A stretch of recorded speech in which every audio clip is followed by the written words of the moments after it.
పేరిట నా వందనాలు తెలియజేస్తున్నాను. మరి శుభకార్యాలు కట్టి వెళ్తున్నారు ఏంటో, మరి ఈరోజు కూడా చాలా మంది రాలేదు. ప్రియులారా, సమయం చాలా విలువైనది. దేవుని యొక్క లేఖనం చెప్తుంది, దేవుని మందిరంలో ఒక దినము గడుపుట 1000 దినముల కంటే శ్రేష్టం. మరి ఎపిసి పత్రికలో చెప్పినట్లుగా దినముల చదువు కనుక మీరు సమయంలో పోనీయకూడదు, సద్వినియోగం చేసుకోవాలి. ఎన్ని పనులు ఉన్నా మరి ఆరాధనకు మరి మీరు వచ్చి పాల్గొనడం అనేది మనకెంతో ఆశీర్వాదం. దేవుని స్తోత్రం. ఒకవేళ నీవు నేను కూడా దేవుని ఆరాధించకపోతే నాలాంటి వారు నీలాంటి వారు ఆయన ఆరాధించే వారు భూమి మీద చాలా మంది ఉన్నారు. కానీ దేవుడే కానీ మనకు సహాయం చేయకపోతే ఈ లోకంలో ఎవరు మనకు సహాయం చేసేవారు లేరు. అందుచేతే మనం దేవుని దగ్గరికి రావాలి. కనుక మరి దేవుని వాక్యంలోకి వెళ్దాం పిల్లరా. ప్రభునందు ప్రియమైనటువంటి మరి దేవుని బిడ్డలకు మరి ప్రభు పేరిట నా వందనాలు తెలియజేస్తున్నాను. అలాగే మరి ఈ సమయంలో కృపా వార్త వర్తమానములు కొద్ది నిమిషాలు మనం విని దేవుని నామాన్ని మరి మహిమపరచుదాం పిల్లరా. మరి ఈరోజు మన ధ్యాన వాక్యము ఫిలిప్పీలకు రాసిన పత్రిక 4వ అధ్యాయము 19వ వచనాన్ని మరి ధ్యానం చేసుకుందాం. అందులో 2వ భాగాన్ని ధ్యానం చేసుకుందాం. 2వ భాగం, క్రీస్తు యేసునందు మహిమలో మీ ప్రతి అవసరమును తీర్చు. దేవుని స్తోత్రం. ప్రియులారా, ఇక్కడ వ్రాయబడిన మాట 2వ లైన్లో మాట ఏంటంటే, దేవుడు మీ ప్రతి అవసరమును తీర్చు. మరి ఇప్పుడు చాలా మంది బిడ్డలు గొప్ప సాక్ష్యములు చెప్పారు. పాస్టర్ గారు చేస్తున్న ప్రార్థనల ద్వారా ఎలాంటి మేలులు పొందుచున్నాం, ఎలాంటి ఆశీర్వాదాలు పొందుచున్నాం, ఎలాంటి దీవులు పొందుచున్నామో మరి బిడ్డలు సాక్ష్యం చెప్పారు. ఎందుకంటే మనము ఒకరి కొరకు ఒకరు ప్రార్థన చేసుకోవాలి. దేవుని స్తోత్రం. అది నా ప్రార్థనే గొప్పది, నా భక్తి గొప్పది, మరి నేనే ప్రార్థన చేసుకుంటాను అనేటువంటి ఆలోచనలతో ఉండకుండా సంఘమంతా కలిసి, సంఘ సేవకులతో కలిసి దేవుని సన్నిధిలో ప్రార్థన చేసుకోవడం అనేది మనకి గొప్ప ఆశీర్వాదం. దేవుని స్తోత్రం. హల్లెలూయా. మరి అలాగాని మనం చేసినప్పుడు ప్రభు చెబుతున్న గొప్ప మాట ఏంటంటే, దేవుడు మీ ప్రతి అవసరమును తీర్చును అని ఉంది. ఈ మాటలు ఎవరు ఎవరికి రాస్తున్నారు అంటే, అపోస్తలుడైన పౌలు గారు ఫిలిప్పీ సంఘానికి రాస్తున్నాడు. ఫిలిప్పీ సంఘములో ఉన్న ప్రతివారిని కూడా ఆశీర్వదిస్తూ వారందరూ కూడా ప్రభులో ఆశీర్వాదకారకులుగా ఉండాలని, మరి దేవుని సన్నిధిలో ఆ సంఘము ద్వారా మరి అపోస్తలుడైనటువంటి పౌలు గారు ఏమైతే ఆ సంఘము ద్వారా మరి పొందుచున్నారో వాటన్నిటిని బట్టి దేవుని మహిమపరుస్తూ వారి ఒక గొప్ప మాటను తెలియజేస్తున్నారు. చూద్దాం ఒకసారి మనం 17వ వచనం చదివితే 16వ వచనం కూడా చదువుతుంది. యాలయనగా దెస్సలోనికలో కూడా మీరు మాటి మాటికి నా అవసరము తీర్చుటకు సహాయము చేసితివి. నేను ఈ ఈవిని ఆపేక్షించి ఇలాగూ చెప్పుటలేదు, కానీ మీ లెక్కకు విస్తార ఫలము రావాలని ఆపేక్షించి చెప్పుచున్నాను. నాకు సమస్తమును సమృద్ధిగా కలిగి ఉన్నది. మీరు పంపిన వస్తువులు ఎపఫ్రోదితు వలన పుచ్చుకొని ఏమియో తక్కువ లేకయున్నాను. దేవుని స్తోత్రం. హల్లెలూయా, హల్లెలూయా. ప్రియులారా, దేవుడు మీ ప్రతి అవసరమును తీర్చునని ఫిలిప్పీ సంఘాన్ని మరి పౌలు గారు ఎందుకు ఆశీర్వదిస్తున్నాడు? ఆ గొప్ప బలమైన మాట, అద్భుతమైన మాట మరి ఎందుకు ఆ ఉత్తరములో రాసి పంపుతున్నాడు అంటే, ఫిలిప్పీ సంఘం దేవుని పరిచర్య చేస్తున్నటువంటి అపోస్తలుడైన పౌలు గారికి గొప్ప సహాయం చేస్తుంది. దేవుని స్తోత్రం. హల్లెలూయా. ఆ మాట మనం 16వ వచనంలో చదివాం. నా అవసరము తీర్చుటకు సహాయము చేసి తిరిగి. దేవుని స్తోత్రం. ఎవరు అవసరం అండి? సేవకుడైన పౌలు గారి యొక్క అవసరతలు తీర్చుటకు మరి ఫిలిప్పీ సంఘం మాటికి మాట చదివితే, మీరు మాటికి నా అవసరము తీర్చుటకు సహాయం చేసి తిరిగి. ఎంత గొప్ప సాక్ష్యం ఆ సంఘానికి ఉంది. మా ఫిలిప్పీ సంఘానికి ఎంత గొప్ప సాక్ష్యం ఉందండి.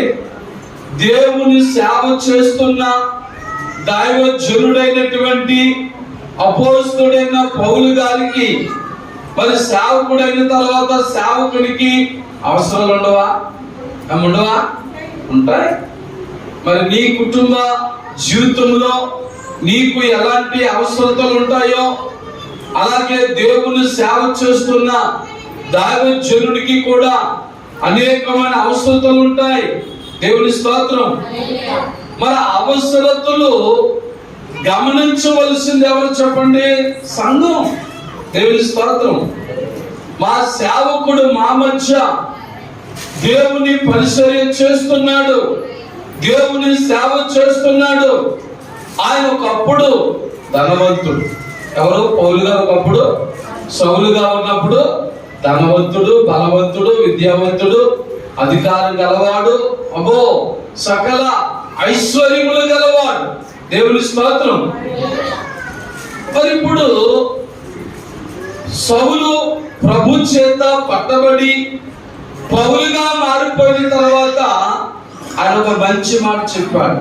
తన ధనం, బలం, విద్య, ఉద్యోగం, హోదా, అధికారం, ఆయన కలిగిన సమస్తముల గురించి ఒక గొప్ప మాట చెప్పాడు. చెప్తారా? వెరీ గుడ్, మంచి మాట తల్లి. నా కలిగిన సమస్తమును ఎలా ఎంచుకున్నాడు? పెంటగా ఎంచుకుంటుని. దేవుని స్తోత్రం. ఎంత గొప్ప మాట అండి. మరి దినమున నిజముగా దేవుని సేవకు పిలువబడిన వారు అలాంటి సమర్పణ, అలాంటి త్యాగము కలిగి ఉన్నారా? ఆలోచన చేద్దాం. నిజమే, అలా ఉండాలి. ప్రభు సేవకు పిలువబడిన వారు ప్రభు మీదే ఆధారపడి సేవ చేయాలి. దేవుని స్తోత్రం. మరి సంఘం నన్ను పోషించదేమో, మరి నాకు రాబడి తక్కువేమో కదా, మరి నాకు కానుకలు రావు కదా, నాకు దశభాగములు లేవు కదా అని దేవునికి సమర్పించుకున్న తర్వాత, దేవుని చేత పిలువబడిన తర్వాత మరలా మనం ఈ సంపాదన కోసం లేక మన బతుకుదేరు కోసం ఏది చేద్దామన్నా అది మనకు ఆశీర్వాదకరముగా ఉండదు. దేవుని స్తోత్రం. హల్లెలూయా, హల్లెలూయా.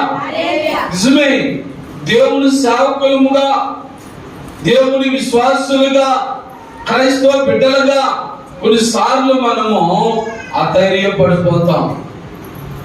దేవుడు నిన్ను పోషిస్తాడా, పోషించుడా? దేవుడు నాకు సహాయం చేస్తాడా, చేయడా?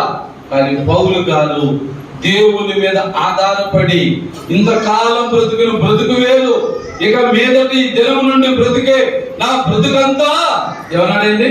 నా మట్టుకైతే బ్రతుకుట క్రీస్తు, సావైతే లాభం. దేవుని స్తోత్రం. అలాగే ప్రభు తెలిసిదా?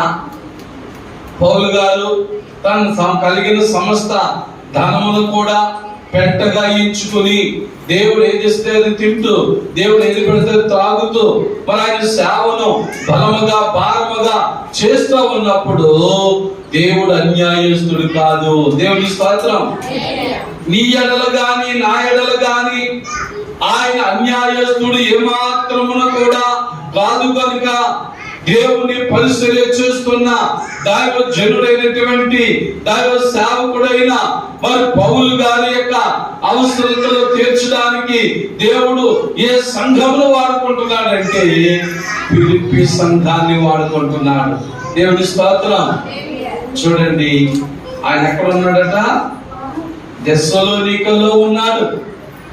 అక్కడ ఉన్నా సరే మా మధ్య లేడు కదా, మాతో లేడు కదా, ఆయనకి ఎందుకెళ్ళి మేము సహాయం చేయడం, ఆయనకి ఎందుకెళ్ళి మనం ఇవ్వడం అనుకోలేదు. కానీ ఆయన వాక్యము చెప్పుడు ద్వారా మనము రక్షించబడ్డాం, ఆయన ప్రార్థన చేయడం ద్వారా మనం ఆస్వాదించబడ్డాం అని వారు ఎరిగి, ప్రియులారా, పౌలు గారు మరి అక్కడ ఈ ఫిలిప్పీ పట్టణంలో లేకపోయినా మరి తెస్సలోని పట్టణంలో ఉన్నప్పటికీ కూడా వీరు సహాయం ఏం చేశారటండి? ఎన్నిసార్లు? మాటి మాటికి అంటే మీకు తెలుసు, ఇంకా అస్తమానం సహాయం చేయడమే. ఆయనకి ఏ లోటు ఉందో, ఏ కొదువు ఉందో, ఏ అవసరం ఉందో, ఏ అక్కరత ఉందో మరి దైవజనుడు మరి ఆకలి కొనకూడదు, దావజనుడికి లోటు ఉండకూడదు, దావజనుడికి ఏ కొదువు ఉండకూడదని మాటి మాటికి పౌలు గారికి సహాయం చేస్తానే ఉన్నారు. దేవుని స్తోత్రం. హల్లెలూయా, హల్లెలూయా. ఎందుకంటే పిల్లరా, పనివాడు జీతమునకు పాత్రుడని ఉంది బైబిల్. దేవుని సేవ చేస్తున్నవాడు దేవుని సేవ ద్వారా బ్రతకాలి. ఆ సంగతిని ఫిలిప్పీ సంఘము గ్రహించి, పిల్లరా, ఇదిగో సంఘం అంతా వెళ్ళలేదు కానీ ఎవరితో పంపుతుంది? ఎపఫ్రోదితు అనేటువంటి ఒక ఆయనతో వారి యొక్క సహాయం అంతా కూడా మాట మాటికి ఇగో దైవజనుడికి ఇచ్చేసిరా, దైవజనుడు అవసరతలో ఉండుంటాడు, లోటులో ఉండుంటాడు, కొదువులో ఉండుంటాడని పిల్లరా మాటి మాటికి సహాయం చేస్తారు. దేవుని స్తోత్రం. మరి సహాయం చేసిన వారిని మరి పౌలు గారు ఊరుకున్నాడా? వారి కొరకు ప్రార్థనలు చేస్తాడు. దేవుని స్తోత్రం. హల్లెలూయా, హల్లెలూయా. ఇశ్రా ఏమీ తక్కువ లేకుండా ఉన్నానని చెప్తున్నాడు. హల్లెలూయా. దైవజనుడైన పౌలు గారు ఫిలిప్పీ సంఘము చేసే సహాయముతో ఏ కొదువ లేకుండా, ఏ అవసరం లేకుండా దేవుడు వారిని ప్రేరేపించిన కొద్ది కూడా వారి మాటికి ఇచ్చిన సహాయముతో ఏమీ తక్కువ లేక ఉన్నాను అంటున్నాడు. దేవుని స్తోత్రం. మరి ఈ దినాల్లో ఈనాటి సంఘాల్లో ఏమనుకుంటున్నాయి? పాస్టర్ గారు ఇస్తాడు, పెద్ద అయిపోతాడు, పెద్దోడు అయిపోతాడు, మనకంటే గొప్పడు అయిపోతాడు, మన మీద కంటే ధనవంతుడు అయిపోతాడు అనుకుంటున్నాం. ఆ ఉద్దేశంతో ఎప్పుడు దేవునికి ఇవ్వకూడదు. అలాగే నీవు ఇచ్చుడు ద్వారా ఆశీర్వాదాలేమి నీకు రావు. ఇక్కడ ఇంకో మాట అంటున్నాడు, ఇలాగూ చెప్పుటలేదు కానీ మీ లెక్కకు ఏంటంటే చూడండి, మీ లెక్కకు విస్తార ఫలము రావాలనని అపేక్షించి చెప్పుచున్నాను. దేవుని స్తోత్రం. పౌలు గారి కోరిక ఏంటి? వాళ్ళేదో పొగడుకోలేదు, అక్కడ నేనేం మిమ్మల్ని పొగడుకోలేదు అంటున్నాడు. నా అపేక్ష, నా కోరిక ఏంటంటే మీరు నాకు ఇచ్చిన దానికి మీరు ఏం పొందాలి? విస్తార ఫలము మీకు రావాలని మరి నేను చెప్పుచున్నాను. దేవుని స్తోత్రం. హల్లెలూయా. నిజమే, నువ్వు దేవునికి ఇచ్చిన, దేవుని సేవకుల యొక్క అవసరతలో, అక్కరలో, లోటులో, కొదువులో నువ్వు సహాయం చేసిన దానికి తగిన ఫలము నువ్వు పొందుతావు. దేవుని స్తోత్రం. దానికి తగిన ఆశీర్వాదం దేవుడు నీకు ఇస్తాడు. ఇదిగో పౌలు ఇంకో చోట్ల ఏమంటాడంటే, నేను తరచుగా మానకుండా మీ కొరకు నేను ప్రార్థన చేస్తున్నాను. దేవుని స్తోత్రం. హల్లెలూయా, హల్లెలూయా. నేను ప్రతి విషయంలో కూడా ప్రార్థన చేస్తున్నాను మీ కొరకు. దైవజనుడు ప్రార్థన ఆశీర్వదమండి. బిడ్డ సత్య చెప్పింది కదా, తన కుటుంబం తన బిడ్డలు మరి ఏ రీతిగా ఆశీర్వదించబడ్డాయో ఆ బిడ్డ మరొకసారి జన్మను సాక్ష్యం చెప్పారు. నిజమే, దైవజనుడు ప్రార్థన మనకు అవసరం. దైవజనుడు ప్రార్థన మనకు ఆశీర్వాదం. దైవజనుడు ప్రార్థన మనకు దీవెన. హల్లెలూయా. ఇదంతా గొప్పగా ప్రార్థించే అనుభవం కలిగి ఉన్న, ఎన్ని గంటలు ప్రార్థించే మరొక వ్యక్తిగా నీవు ఉన్నా కూడా దైవజనుడు ప్రార్థన కావాలి. అందుకే కదా పాత నిబంధన గ్రంథములో మోషే గారు ఆయన చేతులెత్తి ప్రార్థన చేస్తా ఉంటే ఇశ్రాయేలు ప్రజలకు ఏమొచ్చిందండి? జయం వచ్చింది. కనుక మరి దైవజనుడు చేతులెత్తి మీ కొరకు ప్రార్థన చేసినప్పుడు అది మీకు ఆశీర్వాదం. హల్లెలూయా. తత్ఫలితముగా ఈ 19వ వచనం 2వ లైన్లోకి వచ్చేసరికి ఏమంటున్నాడు? దేవుడు మీ ప్రతి అవసరమును తీర్చును. హల్లెలూయా. ఓ ఫిలిప్పీ సంఘమా, మీరు ఉండే నాట్యం లేదు. మీరు కూడా ఎన్నో లోటుల్లో ఉన్నారు, ఎన్నో కొదువుల్లో ఉన్నారు, ఎన్నో అవసరతలో ఉన్నారు. అది నాకు తెలుసు. దేవుని స్తోత్రం. కాబట్టి మీరు నమ్ముకున్న దేవుడు, మీరు ఆరాధిస్తున్న దేవుడు, మీరు ప్రార్థిస్తున్న దేవుడు ఆయన ఎవరు? ఇప్పుడు చదవండి మొదటి లైన్లో. కాగా దేవుడు నా దేవుడు తన ఐశ్వర్యం చొప్పున క్రీస్తు యేసునందు మహిమలో ఈ ప్రతి అవసరం తీర్చును. హల్లెలూయా. ఎంత గొప్ప దేవుని ఇచ్చాడు. మరి పౌలు గారికి సంఘము మాటికి సహాయం చేయడం ద్వారా ఈ 19వ వచనం అన్నాడు, నా దేవుడు, దేవుని స్తోత్రం, నా దేవుడు తన ఐశ్వర్యం చొప్పున క్రీస్తు యేసునందు మహిమలో ఈ ప్రతి అవసరం తీర్చును. ఆమేన్. హల్లెలూయా. చాలదండి ఆ ఆశీర్వాదం? చాలదా? దైవజనుడి నోటి నుండి వచ్చిన ఆ ఆశీర్వాదపు వచనం ఎంత విలువైనదో తెలుసా? కానీ ఈ రోజుల్లో మనం అంటాం దైవజనుడి మాట అంటే సరిపోదేంటి, ఆయన చెయ్యకూడదు, ఆయన సహాయం చేయాలి కదా. నేను నోటి మాట అని చెప్తాం, ఆయన కూడా సహాయం చేయాలి కదా, సంఘానికి సహాయం చేయాలి కదా, పేదలకు సహాయం చేయాలి కదా అని ఏదో రకరకాలుగా మనం అనుకుంటాం. మా పాస్టర్ గారు ఇదిగో మరి ఆయన ఏమి ఇవ్వడు కానీ 3 ఆశీర్వాదాలు ఇచ్చేసాను అంటాడు అని మాట్లాడుకుంటుంటారు సంఘాలు. తప్పుతాడు. ఒకవేళ పిల్లగా దైవజనుడు నీకు పెడితే ఎంతకాలం పెట్టగలడు? ఎన్నిసార్లు పెట్టగలడు? అదే దైవజనుడు నిన్ను ఆశీర్వదిస్తే జీవితకాలం అంతా ఆశీర్వాదమే. హల్లెలూయా. హల్లెలూయా. ఒకవేళ దైవజనుడు అభిమానిగా ఒక 100 రూపాయలు ఇవ్వచ్చు, నీ అవసరంలో ఒక 1000 రూపాయలు ఇవ్వచ్చు, ఒకసారి ఇవ్వగలడు, 2 సార్లు ఇవ్వగలడు. జీవితకాలం అంతా నీకు సహాయం చేయలేడు కదా. దైవజనుడే కాదు, ఎవరైనా సరే, నీ బంధువులైనా, నీ మిత్రులైనా, నీ అధికారులైనా, నీవు ఎవరి మీద ఆధారపడుతున్నావో ఎవరు నీకు మరి జీవితకాలం సహాయం చేయరు. కానీ దైవజనుడు ఆశీర్వదిస్తే చాలండి. హల్లెలూయా. దైవజనుడు మనకు డబ్బులు ఇవ్వక్కర్లేదు, దైవజనుడు మనకు బట్టలు ఇవ్వక్కర్లేదు, దైవజనుడు మన అవసరతల్లో మరి ఆదుకోక్కర్లేదు. దైవజనుడి ప్రార్థన ఉంటే చాలు. హల్లెలూయా. బైబిల్లో మరి దైవజనుడి ప్రార్థనల ద్వారా మరి ఎంతమంది దీవించబడ్డారు, ఎంతమంది ఆశీర్వదించబడ్డారు. అలాంటి వారిలో ఒక 2వ రాజుల గ్రంథంలో తీయద్దు కానీ అక్కడ ఒక కుటుంబం ఉంటుంది. చాలా కష్టంలో, బాధలో, విధవరాలుగా ఉండి తను 2 బిడ్డలతో ఉండి అప్పులు చేశాడు భర్త. భయంకరమైన అప్పుల బాధలో ఉన్నారు. భర్త చనిపోయాడు. అప్పుల వారు వచ్చి తన 2 బిడ్డలు కూడా బానిసలుగా తీసుకోవడానికి వచ్చారు. ఏమి చేయాలో తెలియట్లేదు. అలాంటి సమయాల్లో నాకు బలం ఉంది, బలగం ఉంది అనుకుంటాం. మనకున్న బంధువులు ఎవరో రారండి. ఎంతకాలం టైంలో వెళ్తే ఎవరు తగులుకుంటుంది? అడ్డీలకి తగులుకుంటుంది.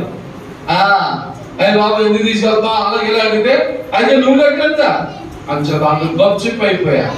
బంధువులందరూ వదిలేస్తారు, స్నేహితులు వదిలేస్తారు, అన్నదమ్ములు, అక్క చెల్లెలు, తల్లిదండ్రులు, తోబుట్లు అందరూ వదిలేస్తారు. ఒంటరి బ్రతుకు అయిపోయింది. ఏమి చేయాలో తెలియడం లేదు. దేవుని సన్నిధికి వచ్చింది. దేవుని స్తోత్రం. ఎక్కడికి వచ్చిందండి? దేవుని సన్నిధికి వచ్చింది. దేవుని సన్నిధిలో ఏడుస్తుంది, దేవుని సన్నిధిలో ప్రార్థిస్తుంది. తన బాధ, తన వేదన, తన కష్టం అంతా కూడా దైవజనుడితో చెప్పుకున్నది. హల్లెలూయా. ఆ బాధ నిజంగా చూసి ఈ రోజుల్లో దైవజనులు అయితే సింపతి కొట్టేద్దామని ఏ జాతరకు 100 వేయొచ్చి, అమ్మాయిని కష్టాలు ఉన్నవా, ఈ 100 ఉంచుకో తల్లి, నీకు దేనికన్నా పని చేస్తుందని ఏదో మరి గొప్పకోగలు ఇచ్చేచ్చేమో. ఆనాటి దైవజనుడైన ఎలీషా గారు అలా చేయలేదు. హల్లెలూయా. దైవజనుడు ఏదో రూపాయి పాప ఇచ్చి గొప్పవాన్ని అనిపించుకోవడం గొప్ప భాగ్యం కాదు. దేవుని స్తోత్రం. మరి ఇదిగో ఇప్పుడు ఏం చేస్తున్నాడంటే ప్రార్థన చేస్తున్నాడు. హల్లెలూయా. గమనించండి జాగ్రత్తగా. దైవజనుడు 1 రూపాయి కూడా ఆమెకి ఇవ్వలేదు. అక్కడ దైవజనుడు ఒక పూట భోజనం కూడా పెట్టినట్టు అక్కడ లేదు. కానీ ఆ వచ్చిన ఆమెను ధైర్యపరుస్తూ, బలపరుస్తూ అంటున్నాడు, అమ్మా నువ్వు బాధపడకు, దుఃఖపడకు, దేవుడు నీ అవసరం తీరుస్తాడు. ఇప్పుడు ఉంది కదా, దేవుడు మీ ప్రతి అవసరంలో తీరుస్తాడు. నీ అవసరం అమ్మా. ఎలా తీరుస్తాడు? ఏమీ లేదు, ఏ ఆధారం లేదు, భర్త లేడు, బిడ్డలు చిన్నవారు, మరి ఎలా అనుకుంటుంది. అప్పుడు ఆ దైవజనుడు అన్నాడు, అమ్మా నీ దగ్గర ఏముందో చెప్పు. దేవుని స్తోత్రం. గమనించండి, ఇక్కడ ఒక ట్రిక్. దేవుని సంధిలో ఒక మంచి మాట గమనించండి. ఒక అద్భుతమైన మాటని ఇక్కడ మనం నేర్చుకోవాలి. మనం ఏమంటామంటే సింపుల్ గా, మా దగ్గర ఏమైనా ఉంటే మీ దగ్గరికి ఎందుకు వస్తాం పాస్టర్ గారు, మా దగ్గర ఏమైనా ఉంటే దేవుని మందిరానికి ఎందుకు వస్తాం పాస్టర్ గారు, అసలు ఏమీ లేకే కదా మరి దేవుని దగ్గరకు వచ్చాను, ఏముందని అడుగుతున్నారు, నా దగ్గర ఏముంది అనేస్తాను. కానీ ఆమె అలా అంది, దేవుని సన్నిధిలో నిజం పలికింది. దేవుని స్తోత్రం. ఇక్కడ మాట జ్ఞాపకం చేసుకుందాం. నేటి దినాల్లో చాలా మంది క్రైస్తవ బిడ్డలు దేవుని సన్నిధిలో నిజం పలకరు. ఆశీర్వాదాలు అక్కడే పోతున్నాయి. ఎక్కడ పోతున్నాయండి ఆశీర్వాదాలు? అక్కడే. దీవించబడినట్టే మాట్లాడతా, ఏం దీవించలేదు అంట. అది ఏముందమ్మా అంటే నాకేముంటాయి ఇంకెందుకు, నాకేముంటాయి ఇంకెందుకు అని మనం బాధపడతాం. కదా దేవుని సన్నిధిలో, దేవుని సేవకుల దగ్గర మనం ఏది రహస్యం దాయకూడదు. దేవుని స్తోత్రం. ఆ దైవజనుడు అడిగింది అసూయపడాలను అడగడం. చాలా మంది ఉండొచ్చు, నీకున్న దాన్ని చూసి అసూయపడేవారు, బాధపడేవారు ఉండొచ్చు. కానీ కొంతమంది దైవజనులు అలాంటి వారు కాదు. అలాంటి వారు నేను ఒకటి, మరి మీరు నమ్మిన నమ్మకపోయినా, మీరు ఎంత గొప్ప సాక్ష్యం చెప్పి నేను సంతోషిస్తాను. మీరు ఎంత దీవించబడ్డారని చెప్తే నేను అంతా దేవుని స్తుతిస్తాను. ప్రభువా, ఈ దీనుడు మొరాలకించి ఈ నా ప్రియ బిడ్డను, ఈ నా ప్రియ కుమారుని, ఈ నా కుమార్తెను నేను ఎంతగా ఆశీర్వదించావో నేను దేవుని మహిమపరుస్తాను. హల్లెలూయా. ఎలీషా కూడా అలాగే అడుగుతున్నాను, అమ్మా నీ దగ్గరే ఉంది అంటుంది. అయ్యా నా దగ్గర ఒక నూనె పాత్ర తప్ప మరేమి నా దగ్గర లేదు. చూడండి, మరి ఆమె తినడానికి కూడా లేని స్థితిలో వచ్చింది దేవుని సన్నిధికి. దేవుని స్తోత్రం. చూడండి, మరి దేవుడు ఆమె అవసరం ఎలా తీరుస్తున్నాడో. ఈ ఫిలిప్పీ పత్రిక 4వ అధ్యాయం 19వ వచనం 2వ లైన్ ప్రకారంగా మీ దేవుడు మీ ప్రతి అవసరము తీర్చునని చెప్పిన మాట ప్రకారంగా ఆ అవసరం ఎలా తీరుస్తున్నాడో చూడండి. దైవజనుడు ప్రార్థించి ఒక సలహా ఇచ్చాడు. హల్లెలూయా. ఈనాటి దినాల్లో చాలా మంది దైవజనుల సలహా వినరు. వారి సలహాలే దైవజనుడు వినాలి. ఒక శుభకార్యం చేసుకున్నా, ఒక వివాహం చేసుకున్నా, వారు ఏ కార్యక్రమం తలపెట్టినా దైవజనుల సలహా అడిగేవారు లేరండి. దైవజనులు అడిగేవారు లేరు. అన్ని వాళ్ళు ఏర్పాటు చేసుకుంటారు. వాళ్ళు అన్న టయానికి దైవజనుడు వెళ్ళి కార్యక్రమం సరిపెట్టాలి. అది ఆశీర్వాదం కాదు. దైవజనుడి సలహా ప్రార్థన పూర్వకంగా దైవజనుడు నీ ఇంటిలో జరిగే కార్యక్రమానికి ఆయన ప్రార్థన పూర్వకంగా ఒక తేదీ పెడితే, ఒక డేట్ ఏర్పాటు చేస్తే, ఒక దినమును ఏర్పాటు చేస్తే అది నీకెంతో ఆశీర్వాదం. దేవుని స్తోత్రం. ఒక మంచి సలహా చెప్తున్నాడు. అమ్మా ఇదిగో మరి అయితే నీవు నీ పిల్లలు ఇంటికి వెళ్ళండి, ఇంట్లో ఉన్న ఒట్టి ఖాళీ పాత్రలన్నీ సిద్ధం చేయండి. అలాగే నీ వీధిలో వారికి ఇరుగు పొరుగు వారి దగ్గర ఉన్న ఖాళీ పాత్రలన్నీ కూడా అడిగి తీసుకురండి. ఇంట్లోకి వెళ్ళి నీవు నీ ఇద్దరు పిల్లలు కూడా మోకరించి ప్రభు సన్నిధిలో ప్రార్థన చేయండి. హల్లెలూయా. అదే మనం ఒకవేళ అనుకుంటే, అదే కానీ మనం ఈ రోజుల్లో ఎన్నో కష్టాలతో, బాధలతో, శోధన సమస్యలతో దైవజనుడికి వచ్చి మన కష్టం చెప్పుకుంటే ఆయన ఒక రూపాయి కూడా ఇవ్వకుండా ఇదే మాట ఎలీషా గారి లాగా అమ్మా నువ్వు ఇంట్లోకి వెళ్ళి ప్రార్థన చేసుకో అని చెబితే ఎంత బాధపడతారో ఆలోచించండి. ఆ పాస్టర్ గారిని ఎంతగా అనుకుంటారో, రకరకాలుగా అనుకుంటారు.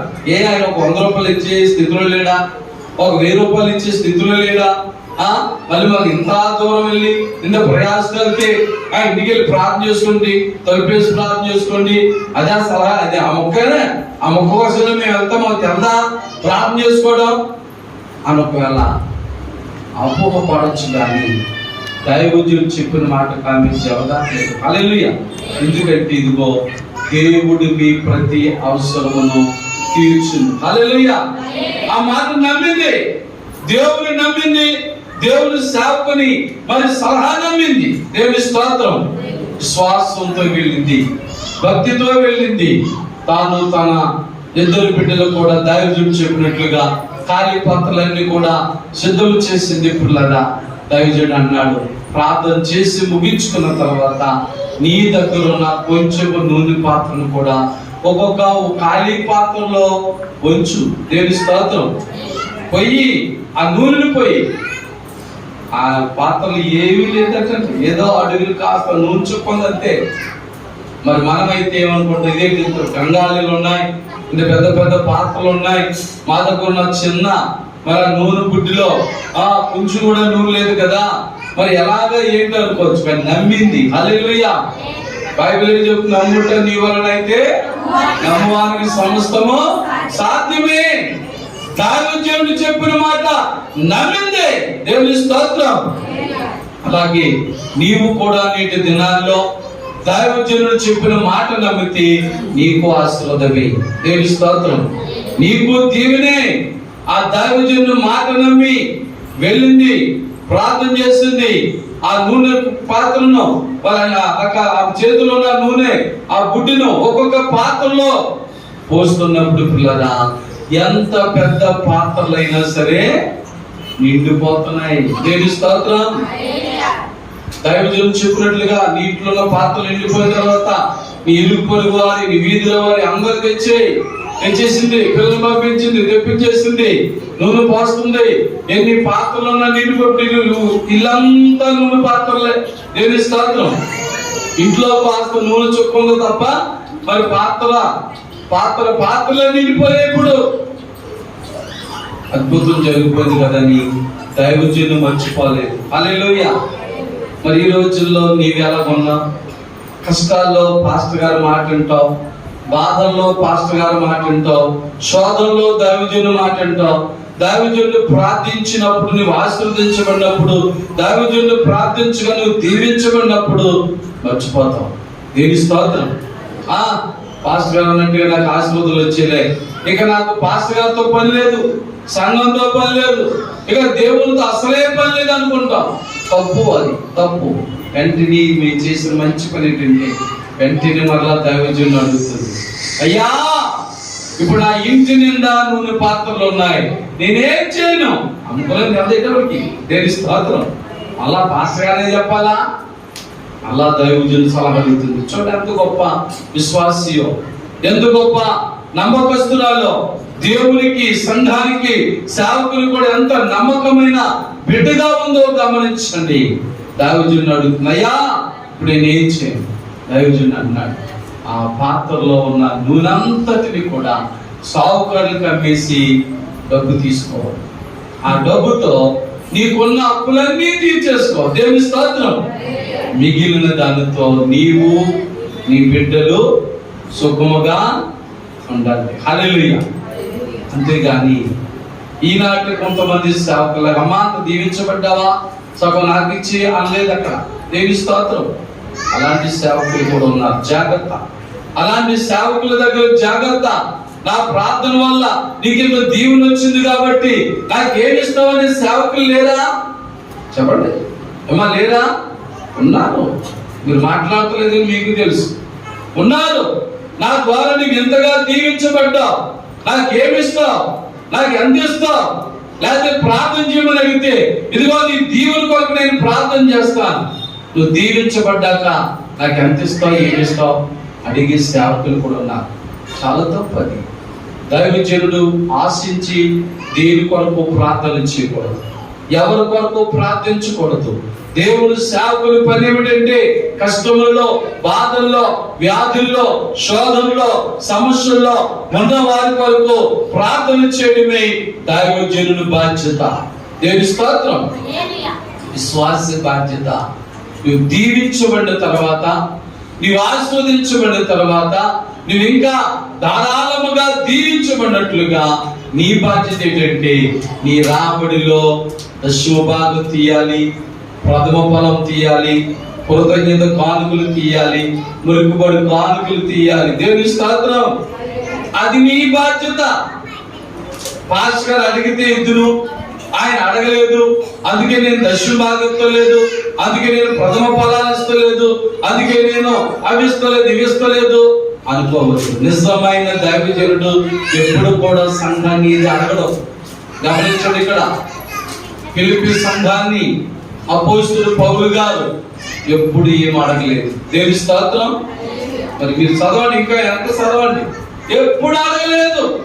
ఆయన రావడం, వాక్యం చెప్పడం, ప్రార్థన చేయడం, వాక్యం చెప్పడం, ప్రార్థన చేయడం. నిజమైన దైవజనుని పని ఏంటంటే సంఘానికి వాక్యం బోధించడం, వారి అవసరతల కొరకు ప్రార్థన చేయడమే. దేవుని స్తోత్రం. దీవించబడ్డారు, ఆశీర్వదించబడ్డారు. కొంతమంది ఇంకా కష్టాల్లో ఉన్న, బాధల్లో ఉన్న, నా కొరకు ఎంతగా నన్ను ఆత్మీయంగా బలపరిచిన నా సేవకుని అవసరతలో నేను సహకరించాలని ఇదిగో మాటి మాటికి పౌలు గారి యొక్క అవసరతలు తీర్చడానికి వారు అలా సహాయం చేస్తానే ఉన్నారు. దేవుని స్తోత్రం.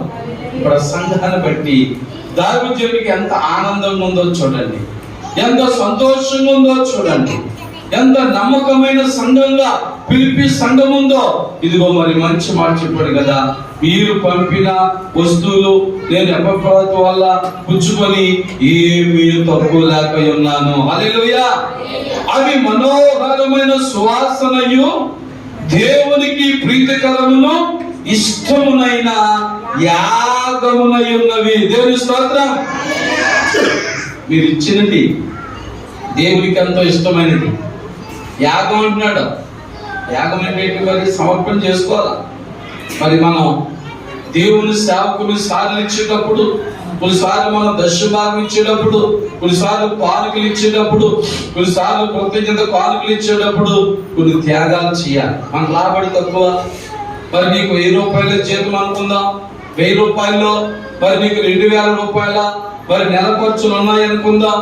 మరి 1000 రూపాయల్లోని 100 రూపాయల దశభాగం దేవునికి ఇచ్చేస్తే మరి 2000 రూపాయల ఖర్చులో 900 రూపాయలు నీకు ఎలా సరిపోతాయి? త్యాగం చేయాలి. దేవుని స్తోత్రం. అందుకే ఇక్కడ మంచి మాట్లాడారు. దేవునికి ప్రీతికరమును ఇష్టమునైన యాగముగా ఉన్నాయి. దేవుని స్తోత్రం. హల్లెలూయా. కష్టాలలో, బాధలలో, లోటులలో కూడా దేవునికి ఇచ్చినప్పుడు, దేవుని సేవకుని యొక్క అవసరతలు తీర్చినప్పుడు దేవుడు వారిని విడిచిపెట్టాడు. హల్లెలూయా. వారికి ఏ లోటు రానివ్వడు, ఏ కొదువా రానివ్వడు పిల్లరా. అందుకే మరి పౌలు గారు ఇక్కడ ఏమి జ్ఞాపకం చేస్తున్నాడంటే, నా దేవుడు తన ఐశ్వర్యం చెప్పిన క్రీస్తు యేసునందు మహిమలో మీ ప్రతి అవసరమును తీర్చును. ఆమేన్. చాలా దీవెన. సహోదరి సహోదరుడా, దైవజనుడి నోటి నుండి వచ్చి దీవెన నీకు చాలదా? అదిగో మరి అక్కడ 2 రాజుల గ్రంథంలో ఆ స్త్రీని దేవుడు మరి ఎలీషా మరి ఆశీర్వదించాడు. ఒక్క పూట 2 పూటలు కాదు, జీవితకాలం అంతా మేలుకరమే. హల్లెలూయా. అలాగే మరి శృంగారం అనే దేవాలయం దగ్గర కూడా ఆ గుట్టువాణ్ణి దైవజనుడు ఏదో ఇస్తాడని చూస్తే ఏమిచ్చాడు? ప్రార్థన చేశాడు. వాడు స్వస్థత కోసం స్వస్థత పొందాడు. కానీ 10 మందికి పెట్టేవారుగా పని చేసుకుంటున్నాడు. హల్లెలూయా. దైవజనుని ప్రార్థన నీకు ఎంతో ఆశీర్వాదకరం.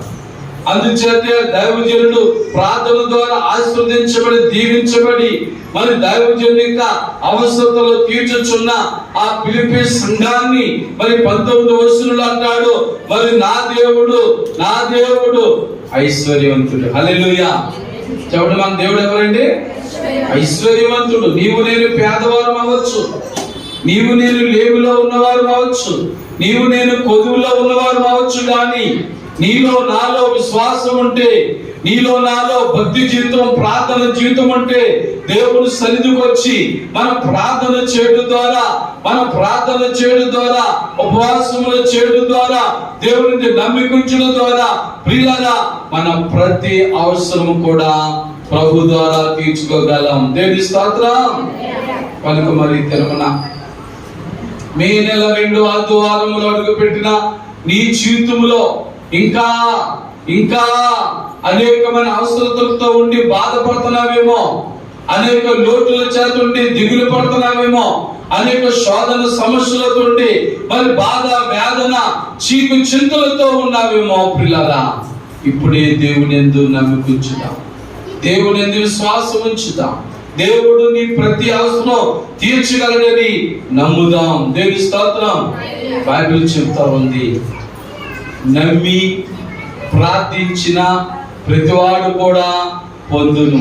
దేవుని స్తోత్రం. ఏమో పాస్టర్ గారు చెప్పారు, అవుతుందో అవదో, జరుగుతుందో జరగదో అని. ఒకవేళ నీవు అనుకుంటే ఏమీ జరగదు. కానీ బైబిల్ చెప్పినట్లుగా మనం ఏదైతే అడుగుతున్నామో దాన్ని పొంది ఉన్నామని నమ్మి ప్రార్థన చేస్తే పొందుకుని వెళ్తాం. హల్లెలూయా. అలాంటి ప్రార్థన హన్నా చేసింది. దేవుని సన్నిధికి వచ్చి, దేవుని మందిరానికి వచ్చి ఏమని ప్రార్థన చేసింది? ఏదో పెట్టించే ప్రభు అని అడగలేదు. దేవుని స్తోత్రం. మగబిడ్డని ఇస్తున్నావు, దేవుని స్తోత్రం. నువ్వు ఇచ్చావు, నేను పొందుకున్నాను ప్రభు అని నమ్మి ప్రార్థించింది. అలాగే కొడుకును పొందుకుంది. దేవుని స్తోత్రం. ఏమో ప్రభు ఎన్నాళ్ళు లేదు, మరి ఎందుకు ఇవాళ మందిరానికి వచ్చేసాను, నువ్వు మేలు చేస్తావో చేయవో, మరి నిజంగా మరి అందరినీ తొక్కుపెట్టి వచ్చేసాను, ఎవరికి ఇష్టం లేకపోతే వచ్చేసాను, మరి నువ్వు ఏ మేలు చేసి పంపుతావో నీ ఇష్టం ప్రభా. అట్లాంటి ప్రార్థన కాదు, అలాంటి అవిశ్వాసంతో కూడిన ప్రార్థన కాదు. విశ్వాసంతో కూడిన ప్రార్థన, విశ్వాసంతో కూడిన ప్రార్థన. ఎబ్రీ పత్రిక 11వ అధ్యాయం 1వ వచనం ఉంటుంది, విశ్వాసం అనేది నిరీక్షించుచున్న వాటి యొక్క నిజ స్వరూపముగా ఉండాలి. దేవుని స్తోత్రం. నువ్వు నమ్మితే పొందుకుని వెళ్ళాలి, నువ్వు విశ్వాసం ఉంచితే మరి దాన్ని పట్టుకుని వెళ్ళాలి. దేవుని స్తోత్రం.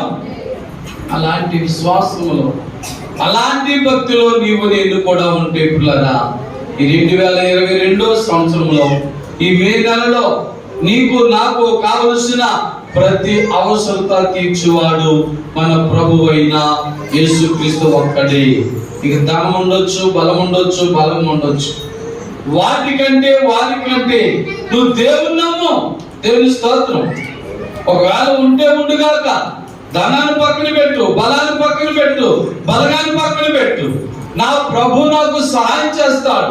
మరి పౌలు గారి వలె నా సమస్తాన్ని పెంటగా ఎంచుకొని నేను ప్రభు మీద ఆధారపడుచున్నానని నువ్వు ప్రభు మీద ఆధారపడితే, ఇదిగో మరి బైబిల్ చెప్తుంది, నీ భారము యెహోవా మీద మోపము, ఆయనే ఆదుకొను. హల్లెలూయా. ఆదుకునే దేవుడు, అవసరం తీర్చే దేవుడు కనుక మరి ఈ సమయంలో మాటల ద్వారా మరి నీవు నేను కూడా ప్రోత్సహించబడి బలపరచబడి మరి కృపావార్త వర్తమానముల ద్వారా మనం ఈ దినమున ఒకవేళ ఇంతవరకు లేని విశ్వాసం, ఇంతకాలం లేని మరి భక్తిని నీలో లేకపోతే ఈ దినం ఈ మాట ద్వారా బలపరచబడి స్థిరపరచబడి ప్రభు సన్నిధిలో మనం మోకరించి ప్రభుని అడుగుతాం. ప్రభువా, నీ దాసుల ద్వారా ఈ కృపా వార్త వర్తమానముల ద్వారా నేను బలపరచబడ్డానయ్యా. నా విశ్వాసంలో బలపరచబడ్డాను, నా భక్తిలో బలపరచబడ్డాను, నా ప్రార్థన జీవితంలో బలపరచబడ్డానయ్యా. ఇదిగో నాకు ఫలానా అవసరం ఉంది అని ప్రభుని అడుగుదాం. ఇదిగో మన 2వ రాజుల గ్రంథంలో ఆ విధవరాలు తన 2 చిన్న పిల్లలతో వచ్చి అంటుంది, అయ్యా అప్పులతో నేనున్నానని తన అవసరం చెప్పుకుంది. దేవుడు తీర్చలేదా? అన్న దేవుడు సన్నిధికి వచ్చి నాకు బిడ్డలో కొదువుగా ఉంది, మరి నాకు గర్భఫలం దయచే ప్రభా, నాకు బిడ్డ దయచే ప్రభు అని అడగలేదా? ప్రభు ఇవ్వలేదా? ఇలాంటి ఎన్నెన్నో బైబిల్ గ్రంథంలో రాయబడి ఉన్నట్లుగా మనము కూడా అడుగుదాం, మనము కూడా విశ్వాసం ఉంచుదాం. ఒకవేళ నువ్వు అనుకోవచ్చు, నేను ప్రభుని నమ్ముకుని ఎన్నో సంవత్సరాలు అయిపోయింది, ఇంతకాలము చేయని దేవుడు ఈరోజు చేస్తాడా? చేస్తాడు. నీవెప్పుడు విశ్వాసం ఉంచితే అప్పుడే చేస్తాడు.